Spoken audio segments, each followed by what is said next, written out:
अगर तुम रात के सन्नाटे में पानी के किनारे खड़े होकर किसी को तुम्हारा नाम फुसफुसाते सुनो तो कभी जवाब मत देना, क्योंकि हो सकता है वो इंसान नहीं, पनडुब्बा हो। रात का समय था, करीब 1:47 बजे, जब पूरा गांव गहरी नींद में डूबा हुआ था। लेकिन नदी के किनारे कुछ अजीब हो रहा था। पानी बिल्कुल शांत नहीं था, बल्कि ऐसा लग रहा था जैसे वो धीरे धीरे सांस ले रहा हो। उसी नदी के पास एक छोटा सा घर था जहां रवि अपनी बूढ़ी दादी के साथ रहता था। बचपन से दादी उसे एक ही बात बार बार समझाती थी, रात के बाद नदी के पास मत जाना, और अगर कोई तुम्हारा नाम लेकर बुलाए तो कभी जवाब मत देना। रवि हमेशा इन बातों को अंधविश्वास समझकर हंस देता था, लेकिन उस रात उसे समझ आने वाला था कि कुछ आवाजें इंसानों की नहीं होती। रवि अपने कमरे में बैठा मोबाइल चला रहा था कि तभी उसे बहुत धीमी आवाज सुनाई दी। रवि, उसने पहले ध्यान नहीं दिया, लेकिन कुछ सेकंड बाद वही आवाज फिर आई, इस बार थोड़ी साफ। रवि, बाहर आओ। अब उसका ध्यान खिड़की की तरफ गया। दिल हल्का सा घबराने लगा, फिर भी उसने धीरे से खिड़की खोली। बाहर घना अंधेरा था, लेकिन नदी की दिशा में हल्की सी चमक दिखाई दे रही थी, और उस चमक के बीच कोई खड़ा था। एक लंबी झुकी हुई आकृति जिसका चेहरा अंधेरे में डूबा हुआ था। रवि ने डरते डरते पूछा, कौन है? और जैसे ही उसके मुंह से ये शब्द निकले, हवा अचानक ठंडी हो गई, जैसे उसने कोई बड़ी गलती कर दी हो। वो परछाई धीरे धीरे उसकी तरफ मुड़ी, और जैसे ही उसने अपना चेहरा उठाया, रवि की सांस अटक गई। वो चेहरा था ही नहीं, बस एक काला गहरा खालीपन जिसमें से पानी टपक रहा था, जैसे कोई गहरे कुएं से अभी निकला हो। रवि घबराकर पीछे हट गया और खिड़की बंद कर दी, लेकिन अब देर हो चुकी थी। तभी उसके पीछे से दादी की कांपती हुई आवाज आई, तूने जवाब दे दिया? रवि ने पलटकर देखा। दादी का चेहरा बिल्कुल पीला पड़ चुका था। उनकी आंखों में ऐसा डर था जो उसने पहले कभी नहीं देखा था।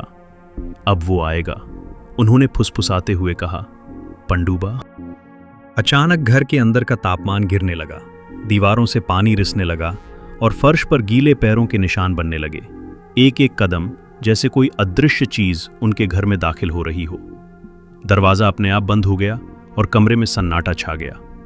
दादी मंत्र पढ़ने लगी, लेकिन उनकी आवाज बीच में ही रुक गई। रवि ने देखा, उनके पीछे कोई खड़ा था, भीगा हुआ, सड़ा हुआ, और उसकी आंखें पूरी तरह काली। पनडुब्बा। उसने धीरे से अपना ठंडा हाथ दादी के कंधे पर रखा, और अगले ही पल उनकी आंखें उलट गईं, शरीर ढीला पड़ गया और वो जमीन पर गिर पड़ी। रवि की चीख निकल गई, लेकिन अब पनडुब्बा उसकी तरफ देख रहा था। अब तुम, उसकी आवाज पानी के अंदर से आती हुई लग रही थी। डर के मारे रवि दरवाजा खोलकर बाहर भागा, लेकिन जैसे ही वो बाहर निकला, वो अपने गांव में नहीं था। चारों तरफ सिर्फ पानी था, गहरा, काला और अंतहीन। उसे समझ नहीं आया कि वो कहाँ है।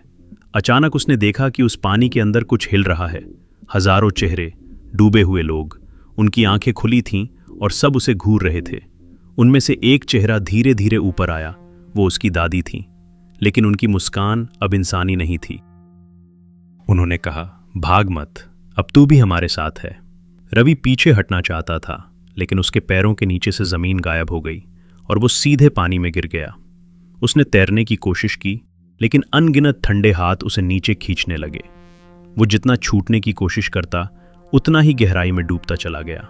और फिर उसने उसे देखा, सबसे नीचे खड़ा हुआ पनडुब्बा, उसकी तरफ हाथ बढ़ाए जैसे उसका इंतजार कर रहा हो। अब तू भी आवाज देगा?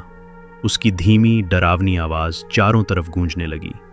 रवि की सांस टूटने लगी, उसकी आंखें धीरे धीरे बंद होने लगीं, और फिर सब कुछ अंधेरे में डूब गया। अगली सुबह गांव वालों को रवि और उसकी दादी दोनों गायब मिले। घर के अंदर पानी भरा हुआ था और दीवार पर उंगलियों से लिखा था, हम अभी भी यहीं हैं। उस दिन के बाद रात होते ही नदी के किनारे से एक नई आवाज सुनाई देने लगी, कोई है, मेरी मदद करो। और जो भी उस आवाज को सुनकर जवाब देता, वो कभी वापस नहीं आता। धीरे धीरे पूरा गांव खाली हो गया, लेकिन नदी अब पहले से ज्यादा जिंदा लगती थी, क्योंकि अब पनडुब्बा अकेला नहीं था, उसके पास सैकड़ों आवाजें थीं। और अगर कभी रात के सन्नाटे में तुम्हें भी कोई तुम्हारा नाम लेकर पुकारे, तो याद रखना, वो सिर्फ आवाज नहीं होगी, वो तुम्हारा अंत होगा, क्योंकि अगली बार पनडुब्बा नहीं बल्कि रवि तुम्हें बुला रहा होगा। अगर आपको ये वीडियो पसंद आई हो तो इस वीडियो को लाइक करें, चैनल को सब्सक्राइब करें और कमेंट में बताएं आप किस तरह की हॉरर कहानियां सुनना चाहते हैं, ताकि मैं आपके लिए और भी अच्छी कहानियां लेकर आता रहूंगा।